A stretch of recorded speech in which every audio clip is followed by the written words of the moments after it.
Okay, before tayo mag-start, mag-open tayo sa prayers. O Lord, thank you for tonight. Thank you for your for the privilege you have given us to study sa session.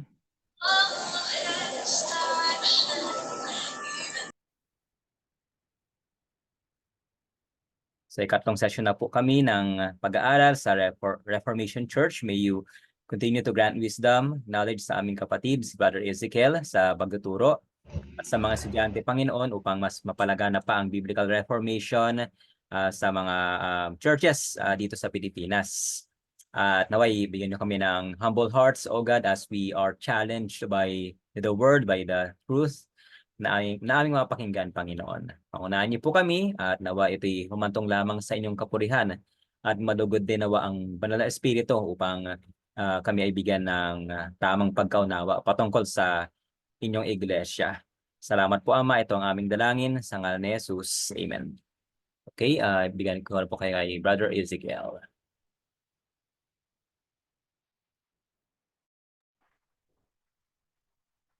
Good evening po sa ating lahat.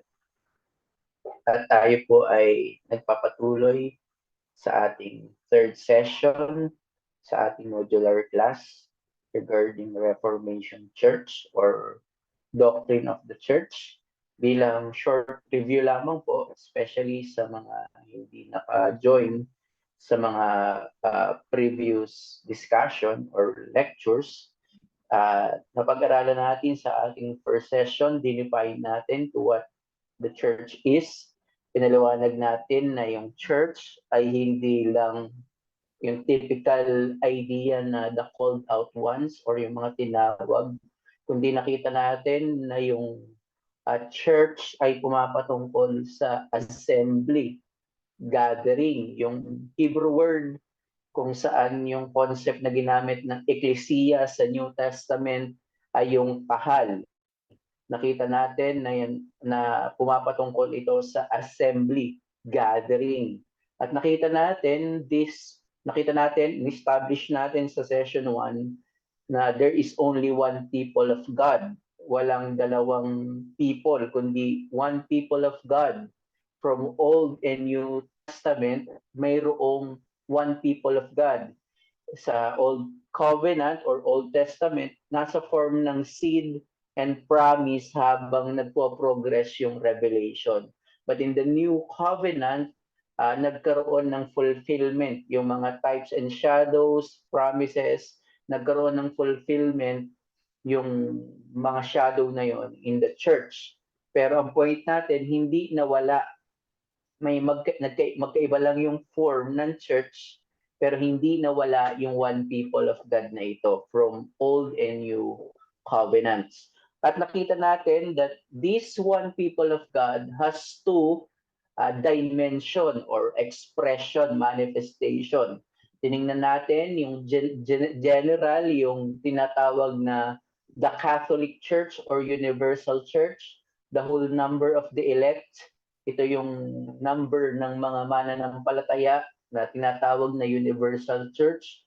At nakita natin na yung second manifestation or expression ng Universal Church or yung expression nito ay yung local church. Di ba? Pinag-aralan natin yung 1 Corinthians 1 verse 2. Sinabi doon ni Apostle Paul, to the church of God, universal, pero at the same time, that is in Corinth, localized. So nandoon yung parehas na konsepto, kaya nakita natin that the Church of Christ is both universal and local. So nakita rin natin that every true Church of Christ is an exact manifestation of the one true Church of Christ. So, exact manifestation, gaano man ka liit itong local church na ito, gaano man ito kabata, gaano man ito kalaki, hindi mas mataas yung pagiging expression niya ng pagiging church, kundi siya ay exact expression ng universal church bawat true local church. Pwede po bang makiki-off yung naka-on ang mic? para po mas clear po ang ating discussion. Thank you po. So, napag-aralan naman natin second session last week. Tiningnan natin naman yung marks of a true church. So, tiningnan natin yung faithful preaching of the word and the gospel, proper administration ng sacraments, and proper administration ng church discipline. So, ngayon po sa ating third lecture or session, pag-aaralan po natin is the headship of Christ. Yung pagiging ulo ng Panginoong Jesucristo sa kaniyang iglesia. Bilang panimula, it is necessary for the well-being of the church to know who the head of the church is. Mahalaga sa buhay ng isang lokal na iglesia na malaman kung sino ba talaga ang ulo, ang nangunguna, ang pangulo ng isang lokal na iglesia. Baka kasi nag-aakala tayo na ang ulo ng iglesia ay ang denomination, ang pastor, hindi po. Kaya yun po yung ating titingnan ngayong gabi. Sabi po ni David Wells sa No Place for Truth, by the way, yung ating pong mga references ay nandun po sa huling part ng ating handout. So hindi po ito original sa akin lahat. Ito may mga pinagkuhanan po tayo ng lesson na ito. So sabi po ni David Wells sa No Place for Truth, as the technological world has encroached upon the pastorate, management by technique has come to replace management by truth. And so the professionalized pastor has often reduced the uncontrollable world of God's truth by procedure, using committees to diminish the church, and psychological techniques to diminish the soul. So dahil daw po yung observation ni David Wells, dahil sa technological advancement, nakita natin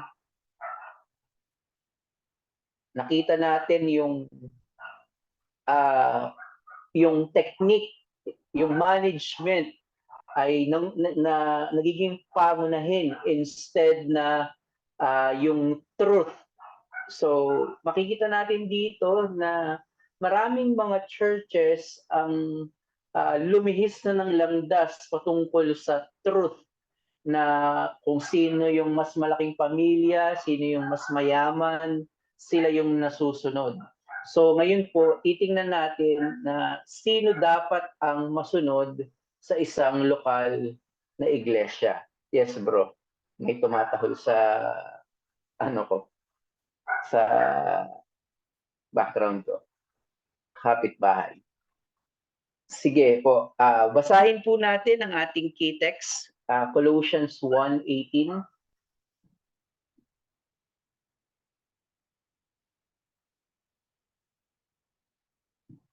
For this lecture, ang ating pong key text ay Colossians 1:18. Sabi po dito, and He is the head of the body, the church. He is the beginning, the firstborn from the dead, that in everything He might be preeminent. So, yun po yung sabi ni Apostle Paul. Ang main theme po ng epistle ni Apostle Paul sa Colossians or sa Colossae ay about sa headship ni Christ. Yung pinapakita dyan yung Christ as the head of the church. Pinapakita dyan sa mga text na yan, lalo sa konteksto niyan, yung pagiging preeminent ni Christ, yung pagiging mas mataas niya, yung ranggo niya sa lahat, sa creation. Christ is Lord of redemption. Siya yung Panginoon ng kaligtasan ng creation. Pero ang bibigyan po natin ng pansin dito, bagamat malawak po yung text na ito mula po sa verse 15 hanggang 20, ang mas bibigyan ng pansin natin is Christ is head of the church and has accomplished reconciliation at the cross. So makikita natin dito na yung lordship ni Christ over the church is not by virtue of Him being God. while assume na yon, si Christ is God and man, pero yung emphasis ng kanyang lordship na binabanggit dito is not primarily dahil siya ay Diyos. Assume na yon. Kundi yung kanyang headship, yung kanyang pagiging preeminent, yung preeminence niya ay accomplished through His finished work. Tandaan niyo po yun, na yung headship niya ay hindi generic God as creator. Kundi dito sa text na ito, yung kanyang headship in the church ay mediatorial. Pinaghirapan, he earned it. Sabi ng English Standard Version Study Bible, Paul spoke elsewhere of the church as the body of Christ, but he takes the image a step further here and envisions Christ as the head of the body. This metaphor conveys Christ's leadership over the body and may also suggest his role in providing sustenance for it. So ang pinapakita dito sa Colossians 1:18, dyan din binanggit sa verse 17 or verse 16. Sabi doon, for him by all things were created in heaven and on earth, visible and invisible, whether thrones or dominions or rulers or authorities, all things were created through him and for him. Bagamat yung text na po na yan ay hindi limited lamang sa local church, makikita natin na yung primary na yung pinanggalingan, all things or church are made through him, for him. So ang iglesia ay nilikha sa pamamagitan sa kanya, para sa kanya at sa pamamagitan niya. Ibig sabihin, ang author ng church ay si Christ. Siya rin ang nagsusustain nito at ito rin ay para sa kanyang sariling kaluwalhatian. So yan yung pinapakita dito ni Apostle Paul. In early Pauline reference, the head is a simple part of the body figure of the church. So napaka-simple, napaka-madaling maintindihan yung metaphor na ginagamit dito ni Apostle Paul, na yung si Christ, siya yung light, yung head po. Diba yung mga ulo natin, siya yung nag-iisip, tayo yung nakakakita, tayo yung nakakakain, yun yung nagsusustain kung ano yung gagawin ng ating katawan. So yun lamang, ganun lang kasimple yung metaphor ni Apostle Paul. Jesus is said to be head over all things in reference to the church. Again, yung headship niya, yung pagiging preeminent niya, yung pagiging Lord niya ay hindi lamang limited sa church, pero primarily yung headship niya ay mas in-apply sa church. He is the head. He is the absolute authority of the church. Kaya ang point po natin, the figure of Jesus as head developed along Paul's Christology, person and work of Christ, while the body figure is his ecclesiology. So dito pinapakita ni Apostle Paul yung kahalagahan ng proper Christology in relationship sa ecclesiology. So hindi distinct doctrine or entity yung church kay Christ, kundi one sila, iisa sila with na pwede siyang i-distinguish, may distinction, pero we cannot separate them. So yung emphasis ni Apostle Paul sa pagiging head ni Christ is Christology, his person and work, while yung pong body figure, kapag pinag-usapan yung head and the body, the church, ay ecclesiology. So some propositions lamang po sa text na ito. Church as body is a complete figure underscoring the unity in diversity in Christ of the membership. So ang sinasabi natin dito, yung metaphor na ginamit ni Christ ay ni Apostle Paul as Christ as the head of the body ay complete figure na pinapakita na complete palagi ang isang local church with unity in diversity. So makikita niya diyan diverse yung orientation, culture, nation, yung kanilang sex as male and female. So may diversity ng gifts, pero may completeness because doon sa figure na si Christ as the head and the church as the body of Christ. And letter B, Christ as head is a complete figure over and over its connection to the church as body. Kagaya ng na-mention ko kanina, if true church ang isang local church na ito, may complete figure siya as Christ as her head and yung church as Christ body. So may complete figure. Hindi man siya perfect, hindi man siya ganun kalaki na church, ganun man siya kabata, pero kung nandoon yung pagiging true church, nandoon yung pinapakita na ang ulo nila ay ang Panginoong Jesucristo. Sabi ng Dictionary of Paul and His Letters, page 378, how should the designation of Christ as head in Colossians and Ephesians be accounted for? Challenges to Christ's uniqueness in the setting of the letter to the Colossians explain the initial designation of Christ as head.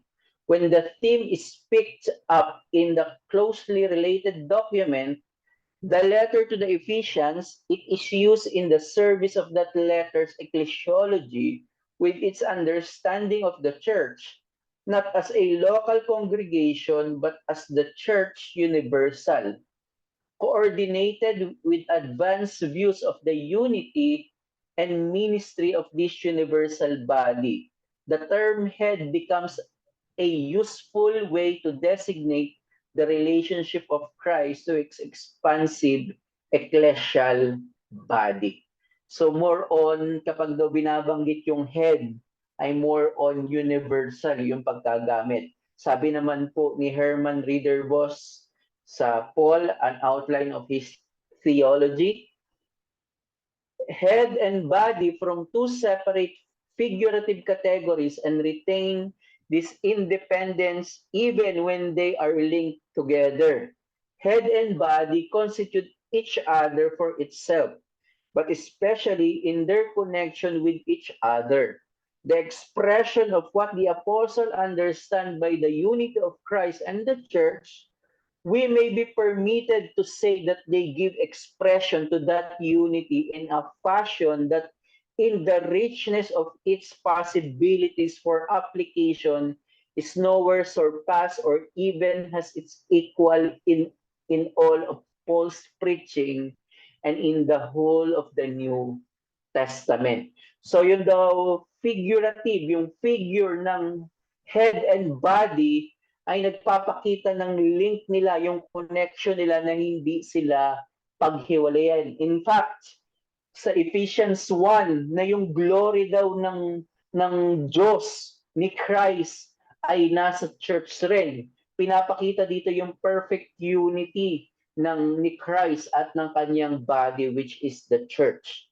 Kaya ang ating pong teaching sa gabing ito, gusto ko ulit ito yung matandaan ninyo, Jesus Christ is the absolute authority and the very sustenance of His church. So ito po yung ating teaching, ito yung theological principle na pwede nating ma-deduce doon sa overall lesson natin ngayong gabi. Jesus Christ is the absolute authority. Siya yung otoridad, hindi nagkakamaling otoridad na dapat sundin ng bawat churches, and at the same time, He is the very sustenance of the church. Siya yung nagsusustain. Kung siya yung author nito, siya rin yung nagpapanitili nito, at ito rin ay para sa kanyang sariling kaluwalhatian. Sabi ng 1689 London Baptist Confession of Faith, sa chapter 26, paragraphs 4 and 5, the Lord Jesus Christ is the head of the church, in whom by the appointment of the Father, all power for the calling, institution, order, or government of the church is invested in a supreme and sovereign manner. Neither can the Pope of Rome in any sense be head thereof, but is that Antichrist, that man of sin, the son of perdition, that exalted himself in the church against Christ, and all that is called God, whom the Lord shall destroy with the brightness of his coming. Paragraph 5, in the execution of this power wherewith he is so entrusted, the Lord Jesus calleth out of the world unto himself, through the ministry of his word, by his Spirit, those that are given unto him by his Father, that they walk before him in all the ways of obedience, which he prescribed to them in his word. Those thus called, he commanded to walk together in particular societies or churches for their mutual edification and the due performance of the public worship which required of them in the world. So ipinapakita nito both Colossians 1:18 at yung mga citations natin from different theologians, and even this old confession of faith, pinoprofess ng mga salitang ito galing sa Colossians 1:18 na si Christ lamang yung may absolute power, may absolute authority. Siya lamang yung masusunod na ito ay ibinigay sa kanya ng Father. Ano yung institution, ano yung government ng church, ano dapat yung gagawin sa worship, lahat yan ay dapat galing sa salita ng ating hari, ng ating ulo, ang Panginoong Jesucristo. Kaya dito po binanggit yung Pope, dahil hanggang ngayon naman, manifestation ng Antichrist yung Pope. Dahil po ang ibig sabihin po ng Antichrist ay in place of, not primarily against. Pwede naman pong against naman talaga ang Pope, pero in place of, yung Antichrist. Ibig sabihin in place of Christ, ibig sabihin pinapalitan si Kristo. So yan po yung ginagawa ng mga Pope, lalo-lalo na po during the time of Reformation hanggang sa Puritan era, na dito po galing yung 1689. So kaya binanggit nila na hindi yung Pope ang head ng church, kundi ito ay Antichrist. While ang iba po ay nagdi-disagree na yung Pope ang the Antichrist, pero we can agree na yung Pope during this time ay manifestation ng Antichrist in place of Christ, kasi pinapalitan nila. Marami po mga expression and manifestation ng Antichrist. Lahat po ng mga churches na nagtuturo ng kulang kay Kristo, like Iglesia ni Cristo, Iglesia ni Manalo, itong si Keboloy, lahat ng mga cult, yan ay mga expression ng Antichrist, na yung the Antichrist ay meron po talagang dadating na isang personality. Pero hindi po nagkamali dito yung confession of faith, na hindi yung Pope ang head ng church, kundi si Christ po lamang sa pamamagitan ng kanyang salita. Na dapat ito yung gagawin ng isang local church. So, some affirmation para mas maging specific yung ating lecture. Affirmation, letter A, the exercise of this absolute authority na binabanggit ng Colossians 1:18 nila Reader Boss at ng Confession of Faith, the exercise of this absolute authority is conducted through the Spirit and the Word. Remember, yung Holy Spirit ay binanggit na the another Christ or the Paraclete, the another Counselor. Sabi ni Sinclair Ferguson, na yung the another Paraclete, we can translate daw yun as the another Christ, another Savior. Hindi ibig sabihin na dalawa yung tagapagligtas, kasi isa lang naman yung work ng triune God na ito, pero yung word na comforter, ay yun din po ay Savior na first in-apply kay Kristo. Ang sabi ni Christ, kapag siya ay nag-ascend, ipapadala niya yung banal na Spirito. At sabi niya sa mga apostles, yun daw ay para sa kanilang benefits na siya ay aakyat sa langit at ipapadala niya ang banal na Spirito. So the real vicar of Christ ay hindi po yung Pope. Ito po yung banal na Spirito. Yan po yung makikita nyo dyan sa mga text na basa po tayo ng ilan sa John 4:14. Kayo na lang po yung magbasa ng ibang mga nakalagay dyan. So, pwede nyo pong assignment yan. Pero John 4:26. John 14:26, sabi dito, but the Helper, the Holy Spirit, whom the Father will send in my name, He will teach you all things and bring to your remembrance all that I have said to you. So, ang magtuturo daw sa New Covenant Church ay ang banal na Spirito.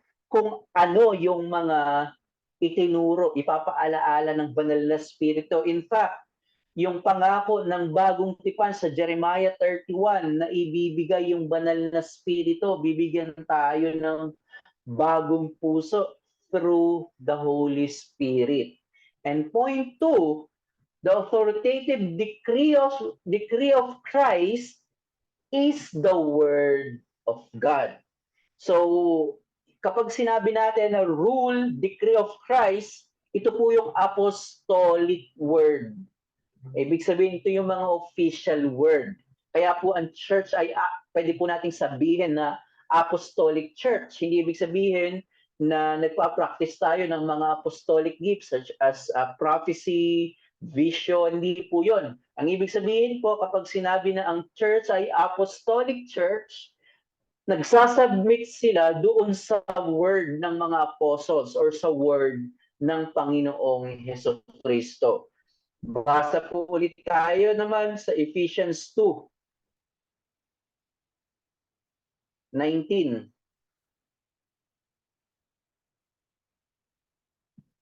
Ephesians 2:19.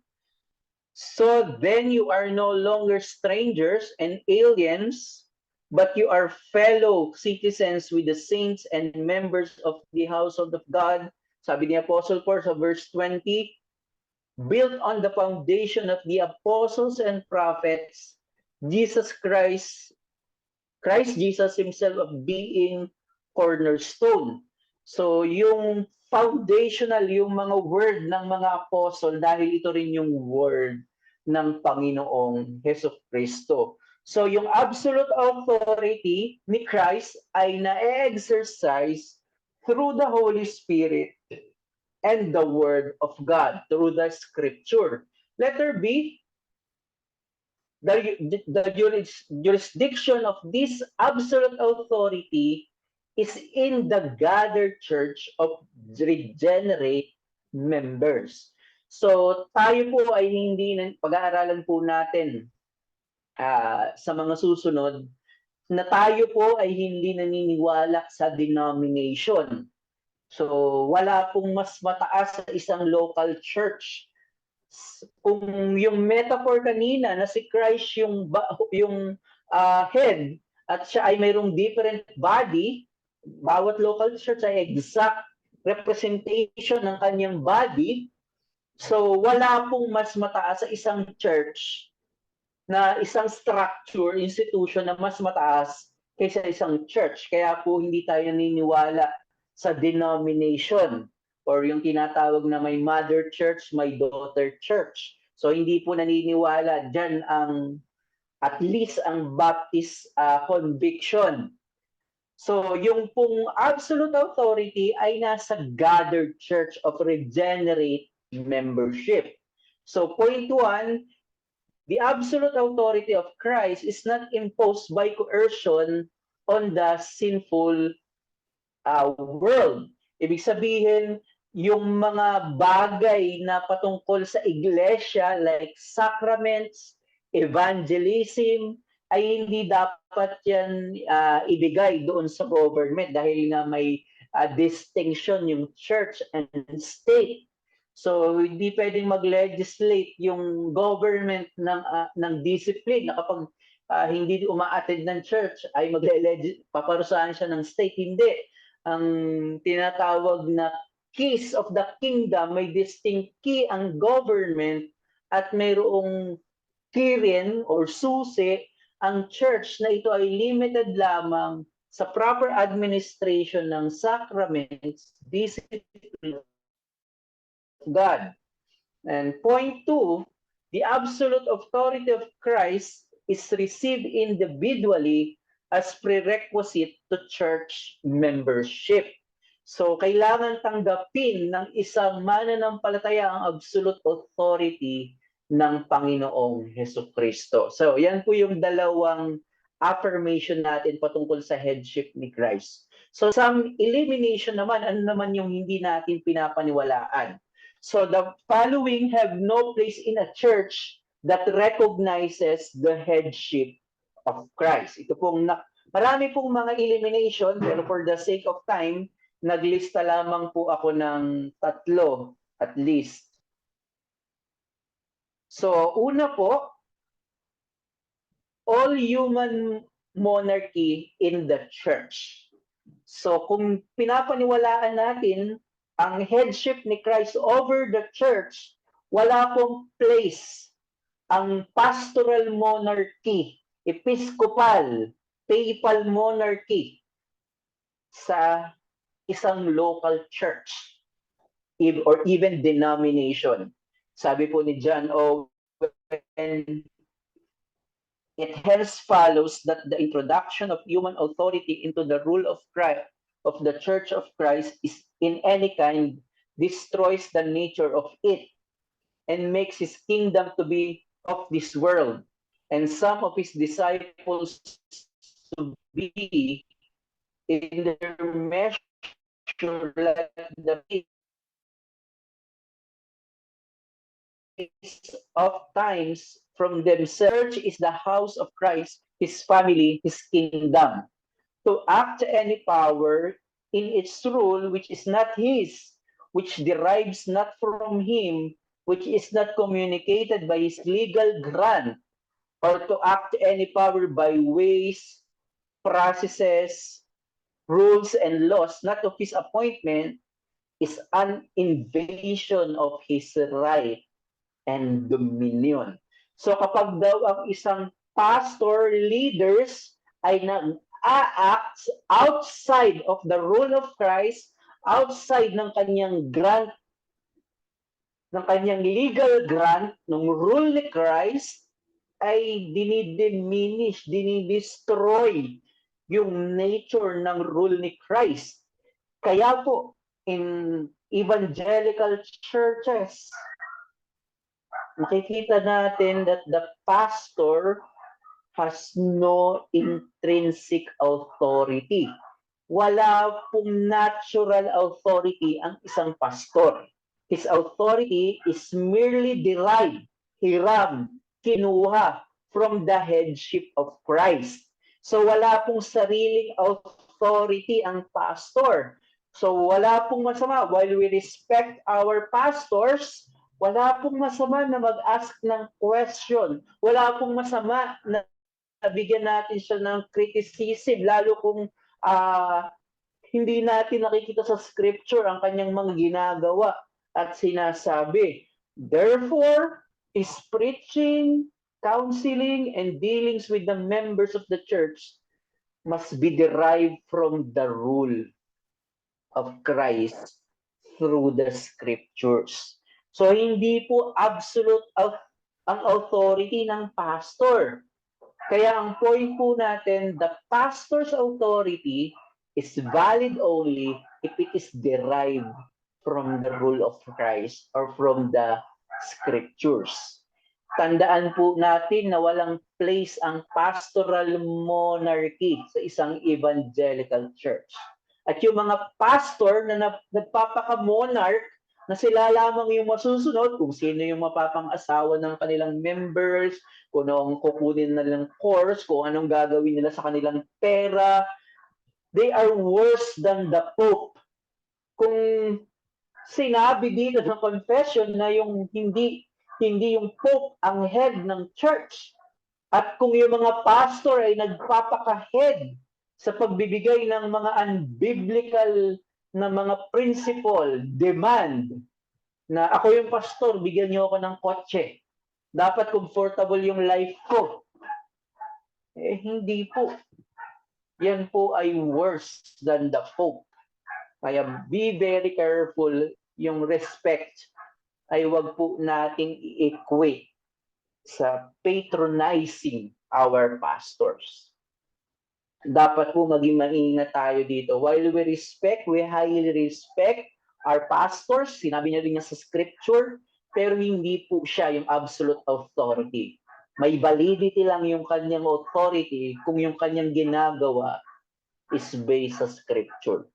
Sabi ni Peter, 1 Peter 5:2-3, sabi sa mga pastors, shepherd the flock of God that is among you, exercising oversight, not under compulsion, but willingly, as God would have you, not for shameful gain, but eagerly.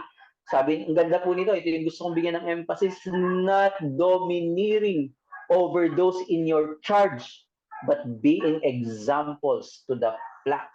Napaka-ugly po kapag over-domineering ang isang pastor. He is worse than the Pope. Napakasakit po na reality yun. Kaya sa mga differences, maganda na ang pastor ay hindi siya dahil siya yung authority. Kaya ako dapat yung masusunod. While may truth doon na dapat siya yung masusunod, as long na based sa scripture, kapag pinag-usapan yung mga doctrine and discipline ng church, or yung mga doctrines and preaching ng church, dapat ang isang pastor ay willing siya na makipag-usap, magkaroon ng magka-settlement, i-settle nila yung differences nila na hindi lang niya gamitin yung kanyang authority. Dahil na hindi dapat over-dominate ang isang pastor. Dahil ang may absolute authority, unquestionable authority, ay si Christ po lamang. So, hindi po natin wala pong place ang pastoral monarchy sa true Church of Christ. And at the same time, we deny all pure democracy in the church. So dinideny po natin yung tinatawag na democratic rule na ang nasusunod ay ang church. Dahil may mamayayaman na church na nagbibigay ng malaking giving, dahil may influential church, sila yung masusunod. Kapag ayaw na nila sa pastor, aalisin nila dahil sila yung mataas ang kanilang impluensya, malakas ang kanilang impluensya. Hindi po. Ang iglesia po ay hindi democratic. Again, ang iglesia po ay Christocratic. Si Christ po yung head ng church. Sabi ni James Baderman, in one sense, the power of authority and action belonging to the church is derived from the consent and permission of its members.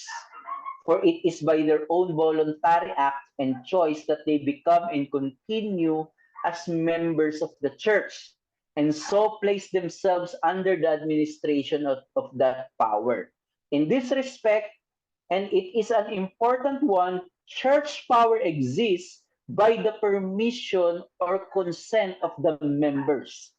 But in addition to this, the power of the church is directly from God, being exercised and enforced not only because of the permission or consent of its members, but because it is a positive divine institution apart altogether from that consent.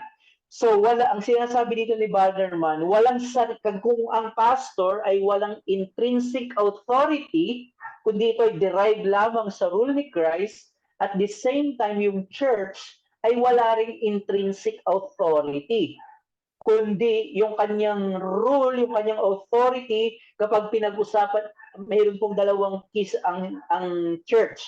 Yung preaching, yung word, at yung discipline or membership and sacraments. Yung dalawang keys na yan ay derived kay Christ. Distinct sa pastor yung word of God, kapag pinag-usapan yung doctrine, preaching, yung pastor, yung may authority doon, derived from Christ. Pero kapag pinag-usapan naman po yung church discipline, as pinakita sa Matthew 18, meron po tayo separate lecture nito. Church discipline, membership, yan yung sinasabi ni Bannerman, may consent yung church. Pero even yung consent na yun ay derived pa rin sa rule ng Panginoong Hesukristo. So bagamat mayroong distinction yung authority ng pastor and ng church, both ay under sa rule ni Christ. Yung rule ni Christ ang masusunod. While sila yung nag-exercise nito, pero galing yun, derive yun from the rule of Christ. Wala silang intrinsic authorities. So, hindi rin po tayo naniniwala sa all church authority over the state or yung tinatawag na Christian sacralism na mas mataas yung church sa state. While may place yun kapag pinag-usapan yung doctrine, evangelism, of course, subservient yung state yung state sa church.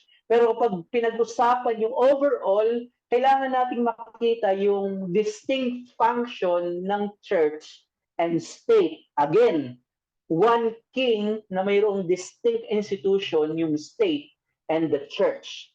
So, ang concept po nitong that of the two powers, the state is subordinate to the interest of the church. So ito po ay dinideny natin, yung sacralism, dahil po tayo po ay Baptist, naniniwala po tayo sa separation ng church and state. So the church is the kingdom agent of Christ. Kapag pinag-usapan po yung mga spiritual matters such as evangelism, sacrament, discipline, membership, ang church po yung agent ni Christ, not the state.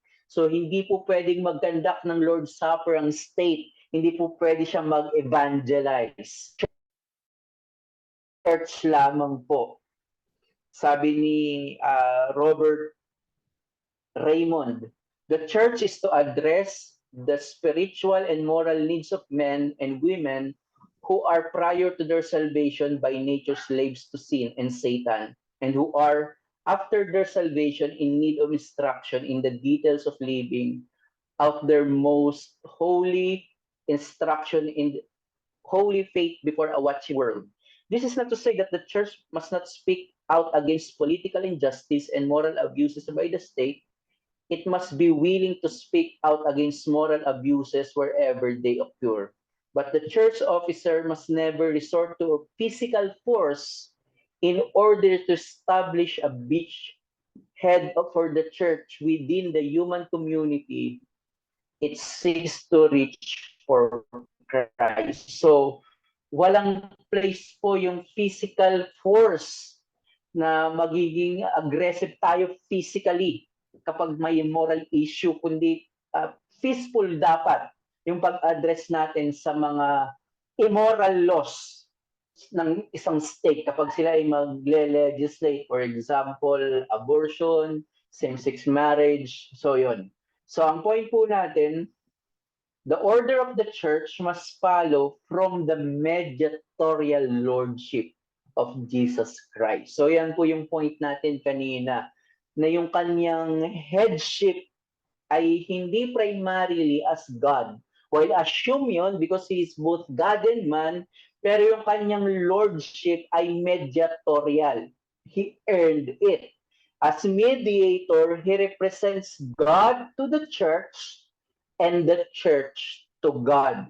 He is the mediator between God and the church, between God and man. So wala pong makakagawa noon dahil ang Popo ay tao lamang kaya hindi niya kaya maging mediator. So si Christ lamang yung mediator, therefore Christ is the absolute authority of the church. Kaya yung balance dito, iniiwasan po natin yung iniiwasan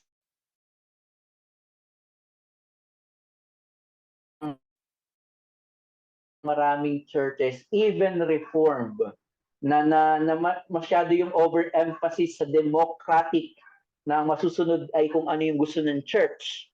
Yung iba naman nasusunod yung pastor instead na isettle ito through the word of Christ. So hanggang doon na lamang po ang ating session number 3. Mayroon po ba kayong clarification, question?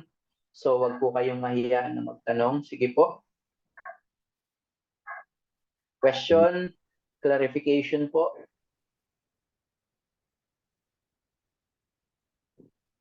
Sige po, time na po for discussion.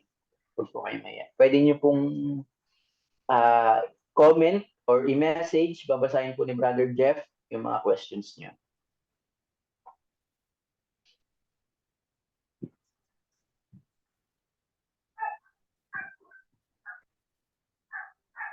Pwede rin mag-raise ng hands.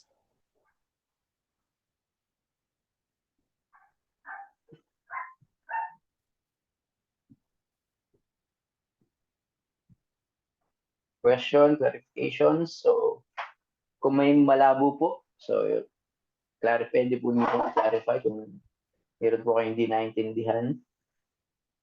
So, wag po kayo mahiya magtanong.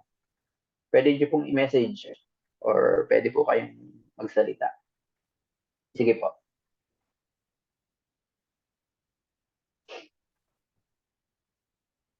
Ayun, meron si Raymond Camelo. Go ahead. Wait lang.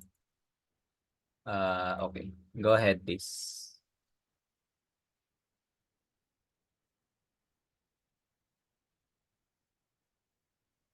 Raymond. Hello, Okay. can you go hear ahead. me? Okay. Okay, thus giving double honor to pastors in particular would mean what he says will be the final word or the final instruction for the church. Thank you po doon sa question. Yung pong text about double honor, if titingnan po natin yung context ng double honor, is binanggit po yun ni Apostle Paul in the context ng support sa mga balo, sa mga widows, na bigyan dapat sila ng honor. At yung pong word na yun literally is honorarium, support. Kumbaga yung logic po ni Apostle Paul, kung nagbibigay tayo ng honor sa mga balo, sa mga widows, ng financial support kasi ng time nila is yung yung emphasis ng patriarchal society, kapag talaga namatay yung asawa ng babae, is wala siyang trabaho. So kaya doon, kung wala daw family yung widow na yon, ang dapat magbigay sa kanya ng support ay yung church kung wala ng immediate family yung widow na yon. Pero binanggit ni Apostle Paul, kung mayroong support na binibigay sa mga balo, sa mga widows, double honor. Ibig sabihin, mas malaki yung support na dapat po ibigay sa pastor. Again, hindi po tayo dito magbibigay ng presyo kung ano ba dapat yung tinatanggap na support ng isang pastor. So, ang point po doon, dapat able siya to provide with his family. So, yung pong double honor doon ay hindi po yung honor as in bibigyan mo siya ng honor, kundi honorarium, support po sa pastor. Doon naman po sa question, nagigets po yung question kung absolute ba yung word ng pastor. Kaya po dinidistinguish natin yung may distinction po yung authority ng church at ng pastor. Ang kanyang authority is limited sa preaching ng word, sa counseling, sa oversight. So, kaya dapat siya yung masusunod as long na yung kanyang pinipreach ay word ni Christ. Siya yung may final say doon. Siya yung magde-decide ano ba yung gusto niyang series. Kasi siya naman yung bibigyan ng discernment ng Panginoon kung ano yung need ng church. If He is faithful, bibigyan siya ng Panginoon ng wisdom kung ano yung need ng church. So, hindi po yung dapat pagbotohan ng church na pagbotohan na ito yung ituturo ni pastor. Hindi po. Siya yung may authority doon. Yun po yung sinasabi natin na distinct rule ng pastor at ng church. Pero kapag pinag-usapan naman po yung membership, yung pagtanggap, ito po ay consent ng church, whole church. Ibig sabihin, hindi dahil ayaw ng pastor sa isang individual na nag-a-apply na ito sa membership, siya lang yung magdi-decide. Pwede siyang mag-recommend, pero hindi absolute yung authority niya kapag pinag-usapan po yung church membership. And connected din dyan yung church discipline. Decision po ng church, whole church, na si pastor ay part ng church, hindi lang po ng church, hindi lang po ng pastor yung discipline. He can recommend, he can, pwede siya mag-spearhead doon sa process, pero yung decision ng membership at ng discipline ay nasa authority po yun ng local church. Ito po yung nangyayari, lalong-lalo po sa Pentecostal church na pinanggalingan ko, na kapag ayaw ka ng pastor, meron tinatawag na private discipline. Kung meron kayong alitan ng pastor, private discipline, i-discipline ka kahit hindi alam noong church. So yung pong church or yung church discipline, membership, yan po ay nasa consent. Yun yung sinabi ni Bannerman ng church. So yun po yung distinction ng kanilang authority. Salamat. Thank you. Welcome po. Thank you po. Next question. Di-discourage po ba ang pastor na sumali sa politics? Yes. Yes. Dahil mahahati yung kanyang priority. While I believe, ang position ko po ngayon, nagbago po ako ng position sa eschatology. I'm a post-mill na. I believe na mayroong say dapat yung church, whole church, sa isang state na magle-legislate ng immoral laws. Dapat mag-voice out doon ang church at yung pastor as her representative dapat mag-voice out kagaya ng ginagawa nila James White, nila Jeff Durbin kapag may ile-legislate na immoral laws like abortion, pinupuntahan talaga nila yung mga government nila, yung mga governor, senator, pinupuntahan nila para magbigay ng letter na hindi kami agree sa law na ito. So, dapat mag-voice out ang church kapag may magle-legislate ng immoral laws ang isang state. Pero kapag pinag-usapan na ang pastor ba ay okay lang sumali, tumakbo sa politics, hindi po ako nag-agree dahil yun ngang wala siyang ibang work, nahihirapan na siyang i-manage yung local church. How much more kung sasali pa siya sa isang maduming politika. While hindi po natin dinodemonize ang politics, may biyaya, nasa under pa rin yun ng providensya ng Panginoon, pero mag-iiba yung priority ng isang pastor na sasali sa politics or tatakbo bilang isang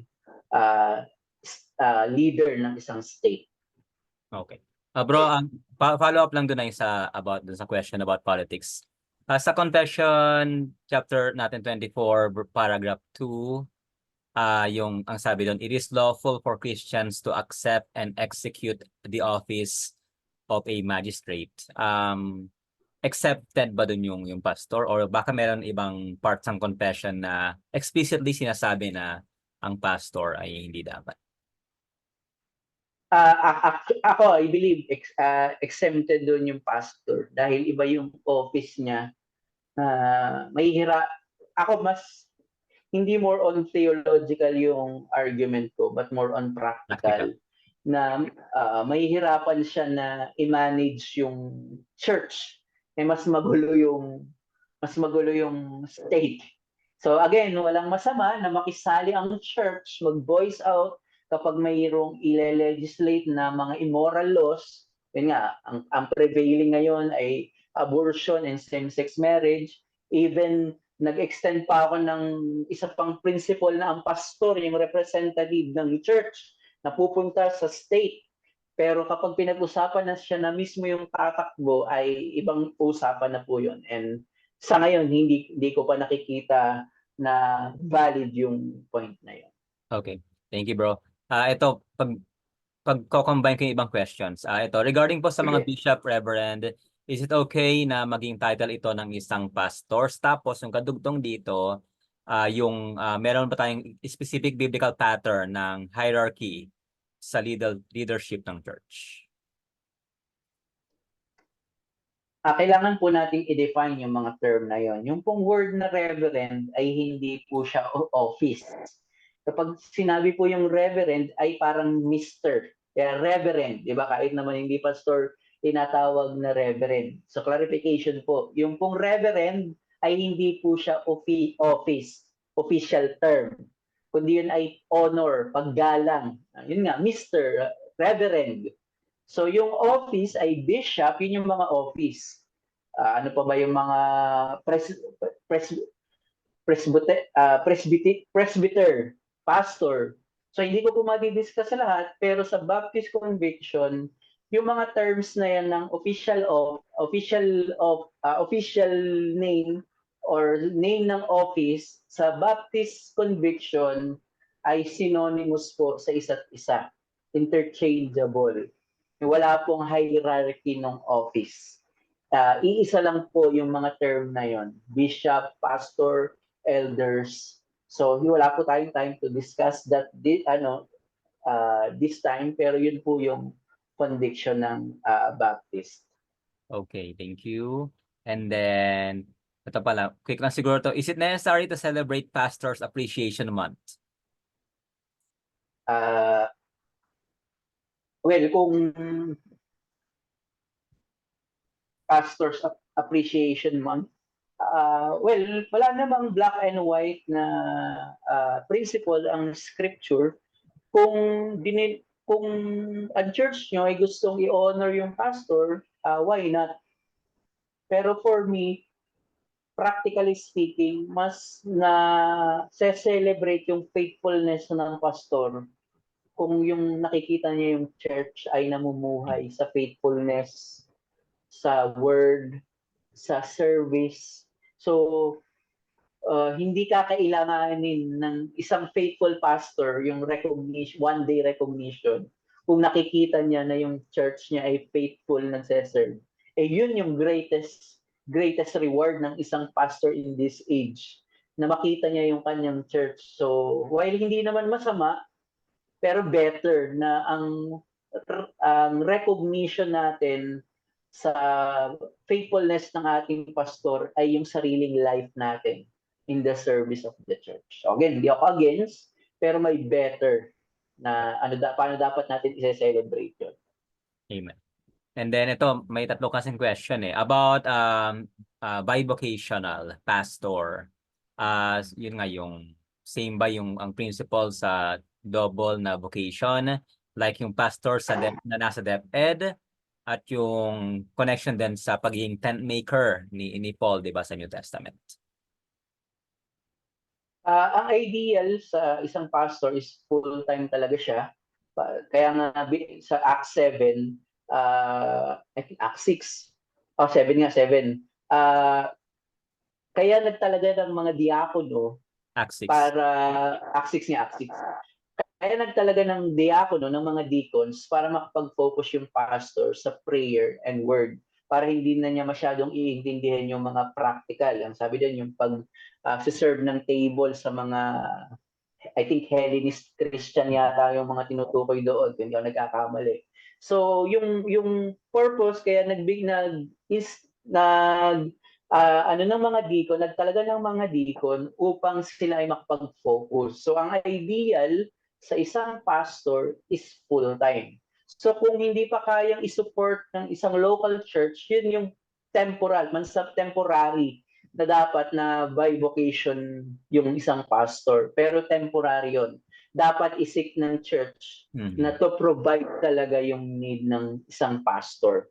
So kung mayroon mang bivocational, ay temporary lang po iyon. Hindi po siya yung ideal. Well, hindi po masama, kahit kay Pastor Conley Owens, ang sabi niya, either mag-provide siya sa kanyang sa kanyang sarili para yung kanyang ministry ay maging free doon sa Dorian Principle, or support siya ng isang local church para free yung kanyang service and ministry.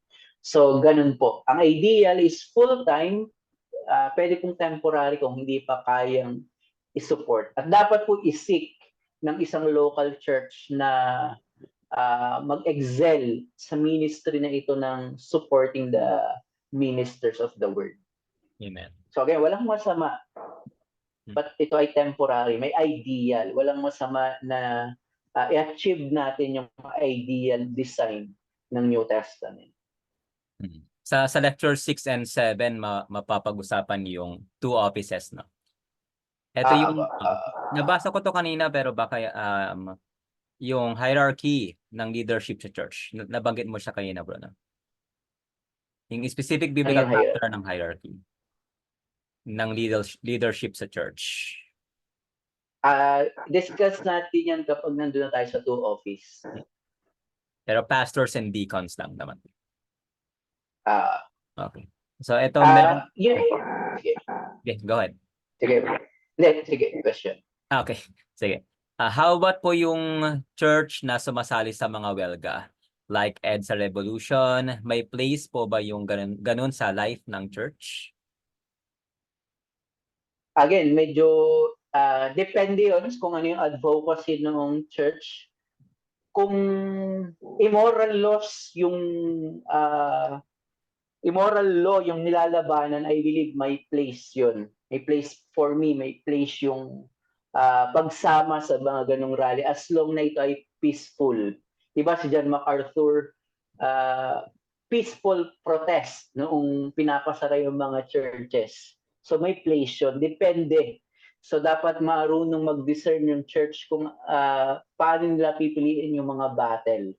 Katulad nun, yung fight ni John MacArthur na i-close yung mga churches. So nagkaroon ng one voice yung church, nilabanan nila yung state.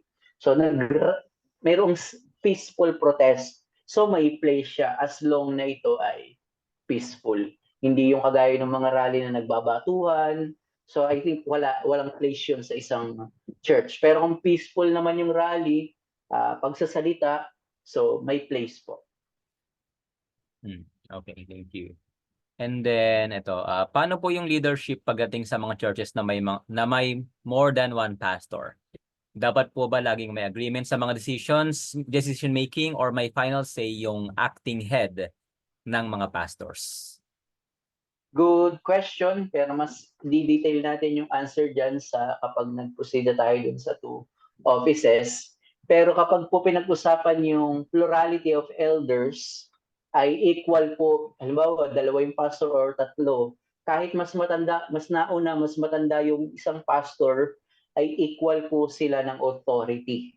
So wala pong mas mataas. While, ito po yung tinatawag na deference, igagalang ng mas bata yung mga nauna. While same ng authority, pero pwede siyang mag-defer muna sa ngayon. Dahil nauna yon, pwede niyang i-respect yung decision.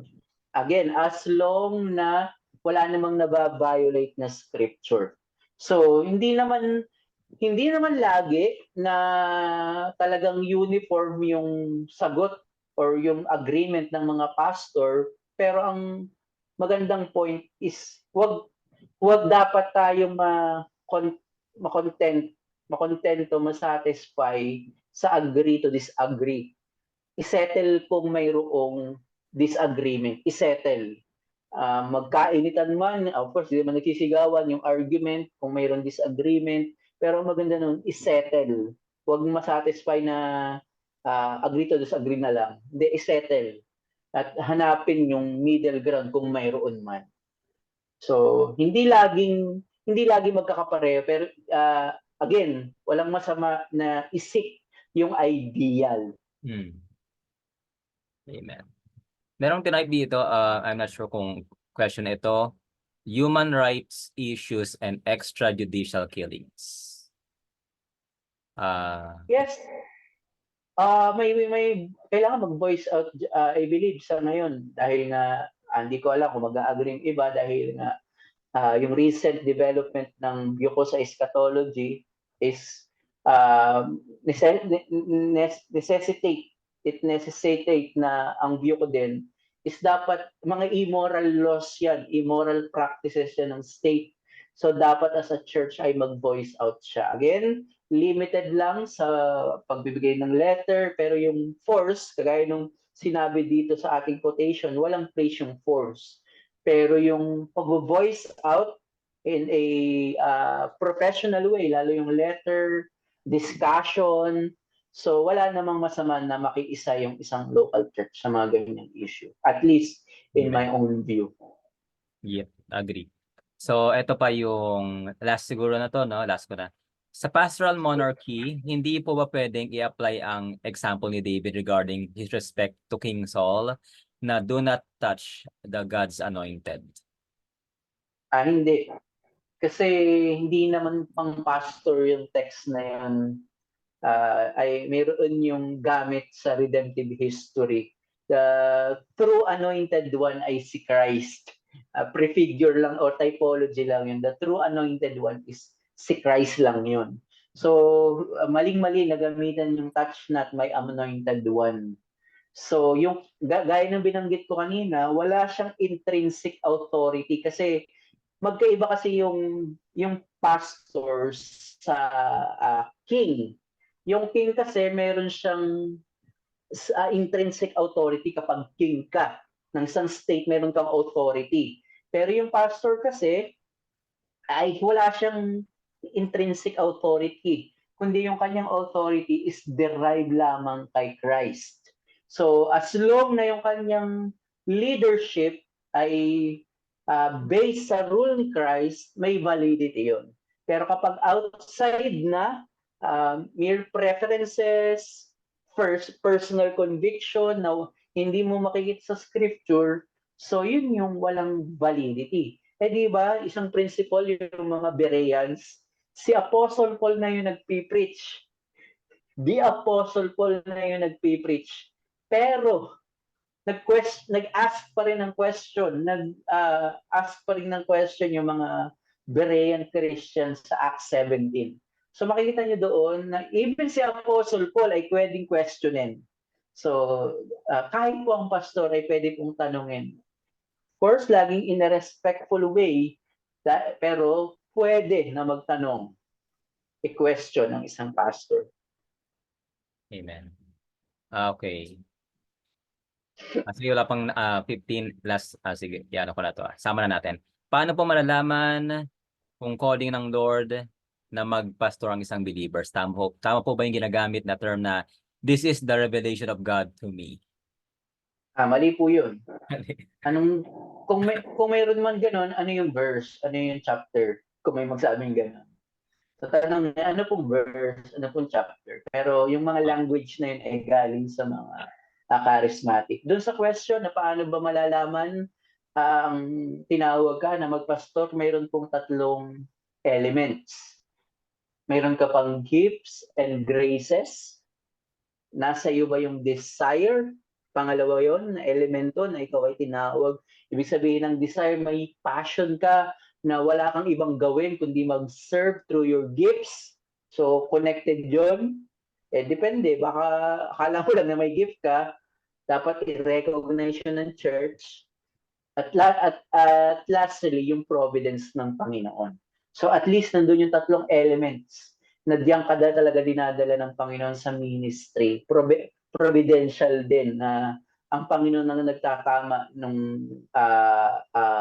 providence. Halimbawa, may desire ka nga, may gift, pero ayaw naman ng asawa mo na kahit anong convince mo sa kanya, ayaw talaga, hindi talaga siya pumapayag at nag-aaway kayo dahil doon. I think, hindi providensya ng Panginoon sa iyo na maging pastor ka kapag gano'n. So, walang isang straight jacket principle dahil nga complex ito, iba't iba yung situation ng bawat tinatawag ng Panginoon. So, ma-discern niya yon na siya ay tinawag. Again, kung may gift siya, passionate, desire siya to minister, at yung providence ng Panginoon. So, ang last naman kasi doon, yung tatawagin niya siya, yun yung consent, magbibigay ng consent yung church, i-recognize siya na called nga siya to be a pastor. Okay. So yun na, 9:15 na. That's our time. May question si Jordan pero siguro sa ano na lang natin. Sa lecture 6, no, mas detailed kasi doon yung about sa pastoral ministry sa office to offices. Sige po, salamat po sa pag-join tonight. Brother Ezekiel, let's pray. Let's close in prayer. Sige po, tayo po ay manalangin. Aming Panginoon, maraming salamat po sa aming pinag-aralan patungkol po sa pagiging head ni Christ sa church, na siya lamang yung may absolute authority over the church. Hindi lang yon, siya din ang nagsusustain ng life namin bilang isang lokal na iglesia. Salamat po sa inyo pong salita patungkol sa pagiging preeminent ni Christ to all creation and especially sa church. Kayo po ang mag-apply nito sa aming mga buhay at sa lahat po ng na-accomplish namin ngayong gabi ay kayo lamang po ang mag-glorify.